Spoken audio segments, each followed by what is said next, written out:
हर्षित landmark, सपनों का घर जैसा आप चाहते हैं हम बनाते हैं। 1, 2 एवं 3 BHK ready position flats. Call 9827321321। हम हैं सिंघानिया बिल्डकॉन।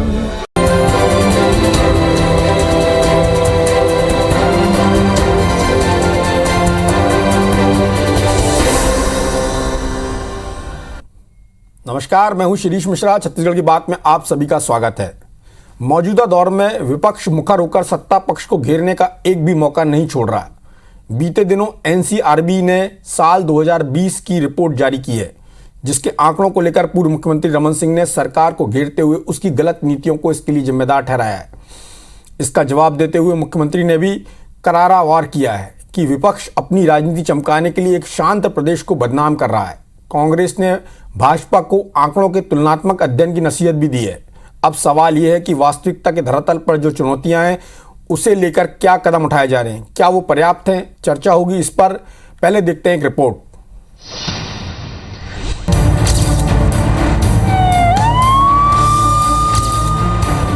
NCRB यानी नेशनल क्राइम रिकॉर्ड ब्यूरो की साल 2020 की रिपोर्ट आने के बाद से प्रदेश में कानून व्यवस्था को लेकर विपक्ष हमलावर है। विपक्ष का आरोप है कि प्रदेश में कानून का कोई खौफ नहीं बचा।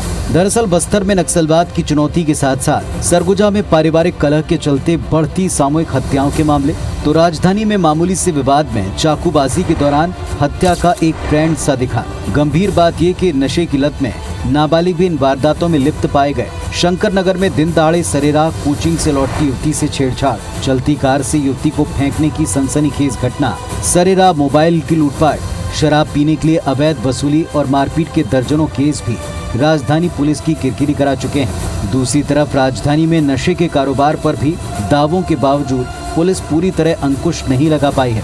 छोटे गुर्गों को पकड़कर पुलिस अपनी पीठ थपथपाती नजर आती है। NCRB 2020 की रिपोर्ट पर पूर्व CM रमन सिंह ने राज्य सरकार पर गंभीर आरोप लगाते हुए कहा कि सरकार की नीतियों के कारण ही अपराध बढ़ रहा है।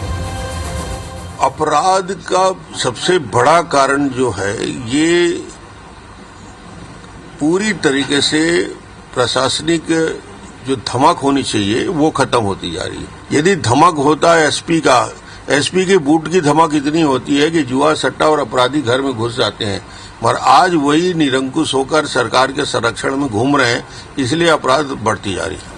इधर NCRB 2020 की रिपोर्ट आने के बाद बीजेपी के हमलों पर मुख्यमंत्री भूपेश बघेल ने पलटवार करते हुए कहा कि छत्तीसगढ़ जैसे शांत प्रदेश को अपने सियासी स्वार्थ के लिए बदनाम करने की कोशिश है। उन्होंने विपक्ष को दुष्प्रचार करने के बजाय जारी आंकड़ों की तुलना करने की नसीहत दी है।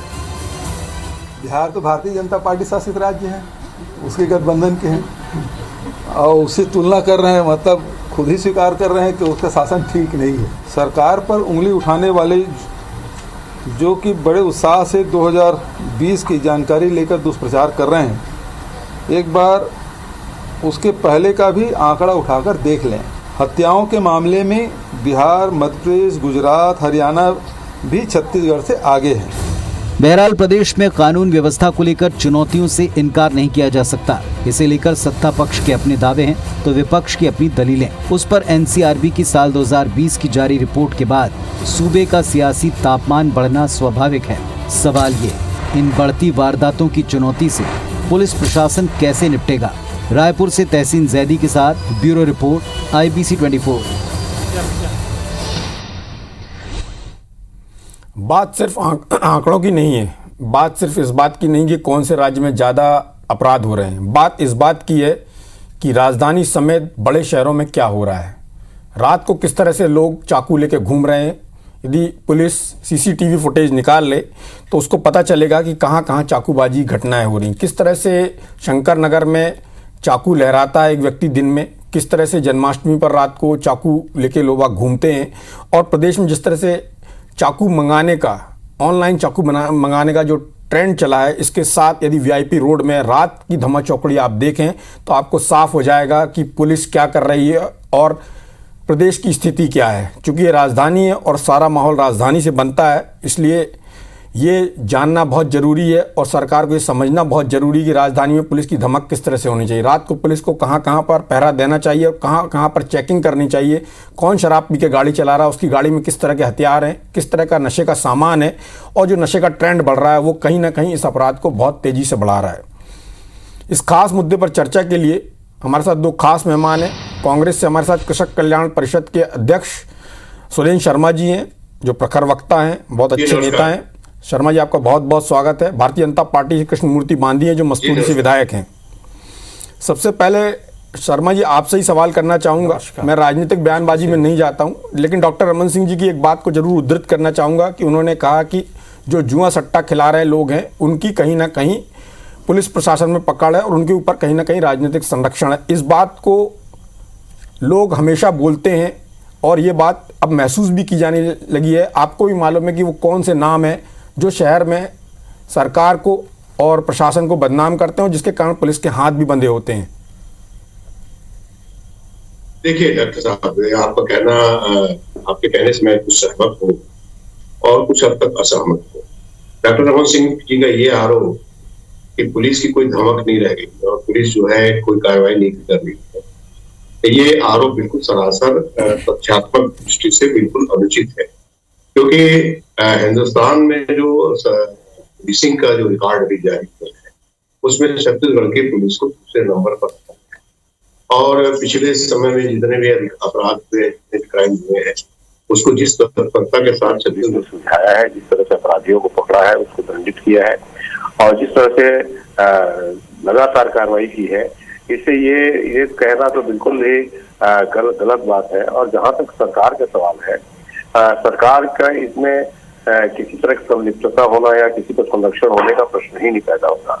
छत्तीसगढ़ की सरकार अपने राज्य को, हमारा ये छत्तीसगढ़ राज्य है, शांति का प्रदेश है और यहाँ पर आमतौर पे अमनो अमन कायम रहता है, उसको बनाए रखने के लिए पूरी तरह से प्रतिबद्ध है। निश्चित रूप से विगत कुछ वर्षों में बहुत तरह की जो चीजें आई हैं समाज में, जैसे मोबाइल है या ऑनलाइन खरीदी के माध्यम से चाकू कहाँ से आ रहा है इसका पता नहीं चलता, किसके पास कौन से हथियार पहुंच गए हैं ऑनलाइन खरीदी के माध्यम से, इन सब सारी चीजों को पे ज्यादा अधिक सतर्कता से और अधिक तत्परता से काम करने की आवश्यकता जरूर है और इस विषय में सरकार चिंतित भी है और इस दिशा में दिशा निर्देश जारी भी हुआ है।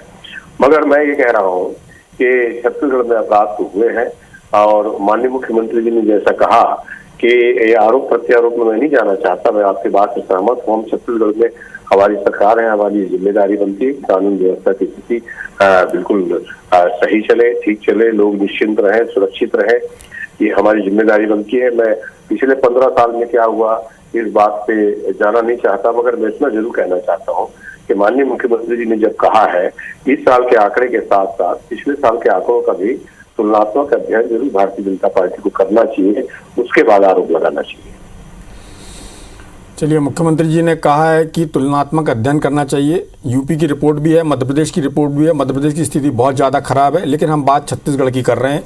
कृष्णमूर्ति बांदी जी, आपकी पार्टी धर्मांतरण को एक बड़ा मुद्दा बना रही है, शराबबंदी को एक बड़ा मुद्दा बना रही है, लेकिन जो ड्रग्स शहर में बिक रहा है, चाहे वो बिलासपुर की बात हो, चाहे रायपुर की बात हो। बिलासपुर में इंजेक्शंस का ज़्यादा चलन है, गोलियों का ज़्यादा चलन है, रायपुर में सूखे नशे का ज़्यादा चलन है और जिस तरह से अपराध बढ़ता जा रहा है, नया नया ट्रेंड आता जा रहा है, आपकी पार्टी राजनीतिक मुद्दों को तो एड्रेस करती है लेकिन लॉ एंड ऑर्डर के उन मुद्दों पर बात नहीं करती है जिसके बारे में आपके पूर्व मुख्यमंत्री ये बात कर रहे हैं कि ये आंकड़ा दिखा रहा है कि छत्तीसगढ़ किधर जा रहा है। तो आपकी पार्टी इसको एक मूवमेंट के तौर पर क्यों नहीं लेती?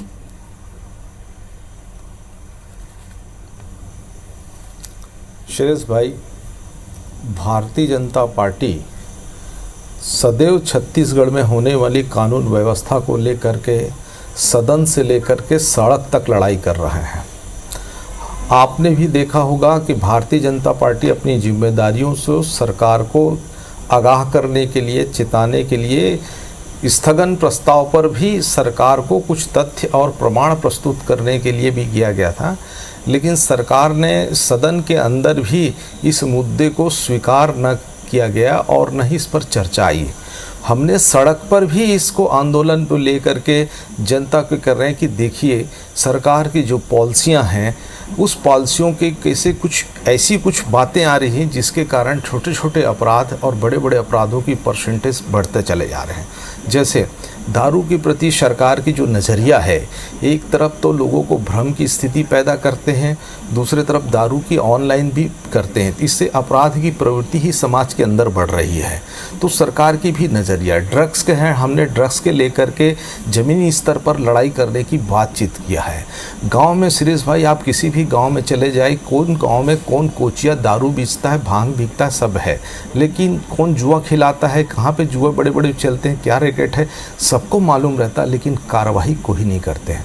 सेकंड थर्ड चीज़ और ये भी देखने को जो मिली है कि जो पुलिस प्रशासन है जिसकी दबंगाई दिखने को नहीं मिलती। अब ये क्यों नहीं मिलती है कि वो उसको जो एसपी है जिसको अपराध नियंत्रण की जिम्मेदारी है, वो उसको खुद को भरोसा नहीं कि सरकार मेरे को कब तक किस ज़िले में कब रखेगा, कब ट्रांसफ़र कर देगा।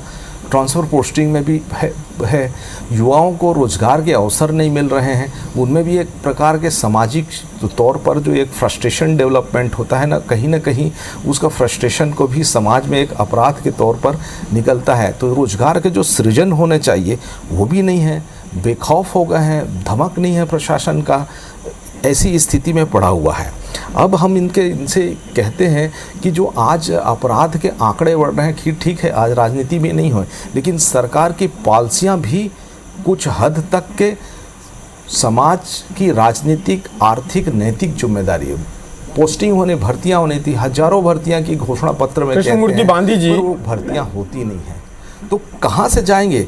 और रहित है ना धर्मांतरण। कृष्णमूर्ति बांधी जी धर्मांतरण को बांधी जी मेरी बात सुनिए। हाँ बांधी जी, आप दोनों सब्जेक्ट को ना क्लब मत करिए, उससे मेरा जो चर्चा का विषय है ना वो डाइल्यूट हो रहा है। बेरोजगारी का इससे सीधा संबंध नहीं है। कौन से सब्जेक्ट बता दीजिए, कौन सा सब्जेक्ट है? किनसे? कानून और व्यवस्था पे बात हो रही है, आप उसको बेरोजगारी से मत जोड़िए। हाँ नहीं, जो फ्रस्ट्रेशन आखिर सोशल, अगर समाजी, देखिए कानून व्यवस्था वहाँ का सामाजिक भी रहता है, आर्थिक भी रहता है, राजनीतिक भी रहता है। सीरियस भाई, आप उसको समाज की स्थिति जब मजबूत होती है तो निश्चित तौर पर शांति व्यवस्था कायम रहता है। लेकिन जब समाज ही अपनी बेरोजगारी से रोजगार के अवसर नहीं होगा, नशे पे लिप्त रहेगा, तो क्या वो उसकी प्रवृत्तियाँ किस दिशा में जाएंगी? आप ही बताइए सुरेश भाई। तो कैसे आप इस बात से बहुत सहमत नहीं, आप अपनी बात कह सकते हैं, लेकिन सीधा संबंध नहीं है। सीधा संबंध नशे से है, इसका जो साफ तौर पर दिखाई देता है, और जिसको लेकर आपकी एक पॉइंट है ट्रांसफर होते हैं। आप देख लीजिए, ट्रांसफर को उठा, इतने आपने सरकार की पॉलिसी को इसके लिए जिम्मेदार ठहराया, तो स्पेसिफिक बताइए क्या पॉलिसी सरकार की खराब है। दूसरा ये बताइए, आपने बोला कि एसपी लोगों को ट्रांसफर हो जाते हैं, उनको विश्वास नहीं, ऐसे कौन कौन से एसपी नाम बताइए। तो मैंने बताया, आपको गिनाया ना सुरेश भाई, आपको पॉइंट बार गिनाया। पहली पॉलिसी बता रहा हूं कि इनके जो प्रशासनिक व्यवस्था देने वाले जो लोग हैं, एसपी हैं, इनके ट्रांसफर पॉलिसी के कारण आज भयभीत हैं। पहला पॉइंट। दूसरा पॉइंट है नशा का होना। नशा पर जो एक्शन टेकन होना चाहिए, सरकार को ड्रग्स मिल रहे हैं, दारू के जो इजीली अवेलेबल हो गया है, एक बहुत ही सरलता से जो उपलब्ध होने लगा, ये भी तो समाज में अपराध की प्रवृत्ति को पैदा करने लगा है ना, ये भी तो एक पॉलिसी है ना, ठीक है। तीसरा है पुलिसियों को भय पैदा क्यों नहीं हो रहा है, पुलिस पर लोगों का जो विश्वास होना चाहिए है ना, वो नहीं दिख रहा है। अब भय पैदा क्यों नहीं हो रहा है, ये तो कांग्रेस के लोग बताएंगे, क्योंकि भय होने से निश्चित तौर पर समाज पर अपराधियों का नियंत्रण रहता है। भय होना चाहिए, विश्वास होना चाहिए, वह भी नहीं है। और दूसरी चीज भी है कि आप देखो पुलिस पर विश्वास भी होना चाहिए सुरेश भाई, नो डाउट। पुलिस पर विश्वास भी होना चाहिए कि विश्वास ही होना चाहिए। पुलिस का जिस अपराधियों के दिल में भी भय होना चाहिए, हाँ, अविश्वास नहीं होना चाहिए। बिल्कुल सही कहा आपने, ठीक है, कि विश्वास पुलिस पर होना चाहिए, है ना। अपराधियों जिस तरीके से बेखौफ होकर रह रहे थे, उसमें भय भी वाप्त होना चाहिए। चलिए, आपकी बातों पर मैं सुरेंद्र शर्मा जी का जवाब लूंगा। कृष्णमूर्ति बांधी जी का कहना था कि सरकार की जो नीतियां उसमें खामियां हैं, जिस तरह से ट्रांसफर होते हैं, अधिकारियों को खुद पर विश्वास नहीं है कि वो कब तक वहां काम करेंगे। नशे के बारे में भी कह रहे थे। सुरेंद्र शर्मा जी, आपसे ज़रूर जानना चाहूँगा कि राजधानी में जिस तरह से पहले पुलिस की चेकिंग होती थी, एक समय के बाद रात को जो लोग आते थे उनकी चेकिंग होती थी, और जिस तरह से अपराध बढ़ रहे हैं, तो ये बड़े शहरों की एक प्रैक्टिस होती है कि जो लोग 2 व्हीलर में 4 व्हीलर में आ रहे हैं उनकी पुलिस एक चेकिंग करती है, उनसे पूछताछ करती है। लेकिन रात को देखा जाता है राजधानी में कि पुलिस कहीं भी नहीं दिखाई देती है। थोड़ा बहुत यदि मरीन ड्राइव की बात करें वहाँ पर दिखाई देती है, लेकिन जिस तरह से वीआईपी रोड में और वहाँ से लेके तेलीबांधा थाने के बीच में जिस तरह से जो बार हैं और जो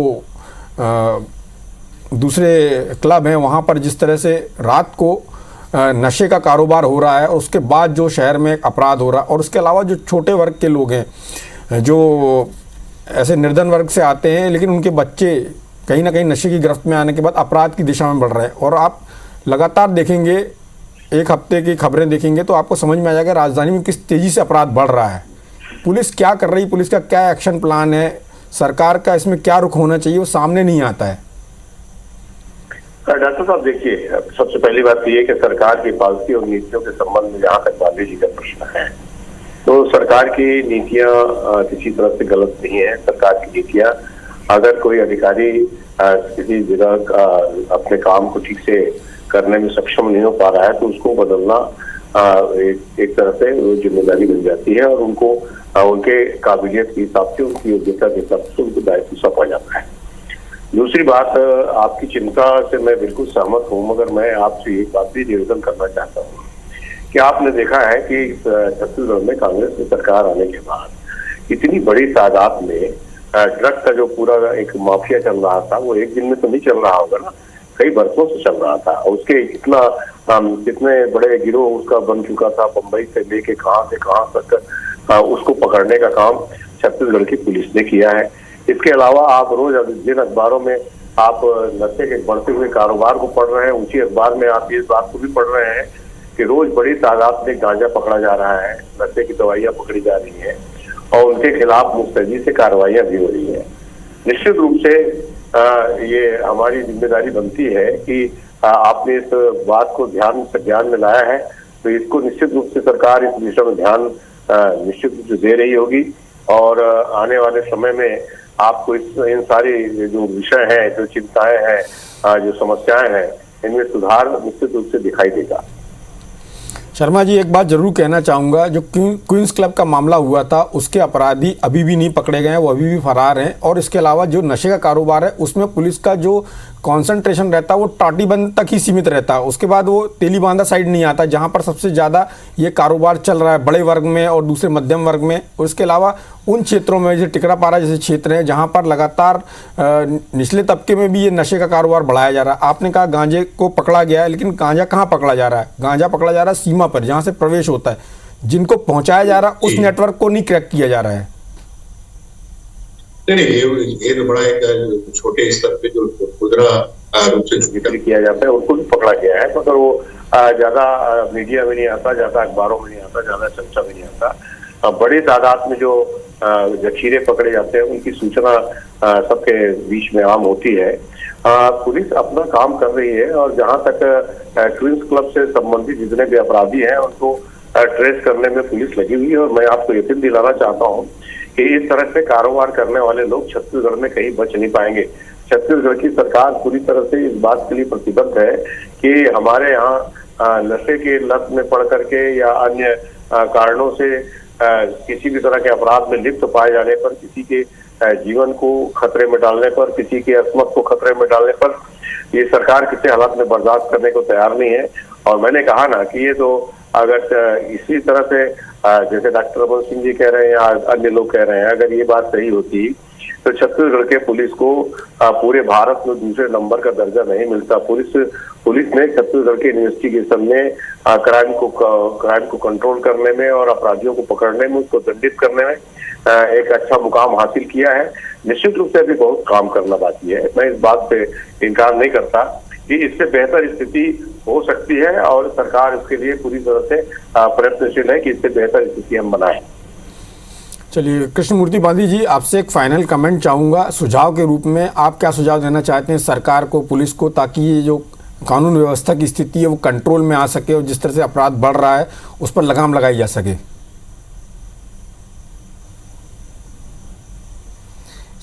शिरीष भाई, आपने भी स्वीकार कर लिया कि छत्तीसगढ़ में अपराध बढ़ रहा है। आपने भी कर लिया कि जो छोटे मछली पकड़ा रहे हैं, लेकिन जो माफिया हैं, भू माफिया हैं, ड्रग माफिया हैं और दूसरे राज्यों से आकर के छत्तीसगढ़ में बेचने वाले जो दारू के हैं, अलग अलग राज्यों से आता बेखौफ होकर के कर रहे हैं। इन्हें बड़े बड़े मगरमच्छों को पकड़ने की ज़रूरत है। और दूसरा है कि पुलिस प्रशासन को फ्री हैंड देने की आवश्यकता है। तीसरा है कि गांव में जो छोटे छोटे अपराध से बड़ा अपराध की प्रवृत्ति पैदा होता है, गांव में भी कहाँ जुआ हो रहा है, सट्टा हो रहा है, इस पर प्रशासन जो है सख्ती से कार्रवाई करने का कोशिश करे।